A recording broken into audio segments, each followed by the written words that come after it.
ও বাবা, তুই বাইরের ড্রেস পরেই আজকে শুরু হয়ে গেছিস? এত তারা কিসে?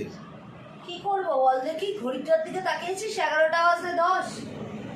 হ্যাঁ, তো সেখানে দাঁড়িয়ে এইমাত্র এলাম আমি ডাক্তারখানার থেকে।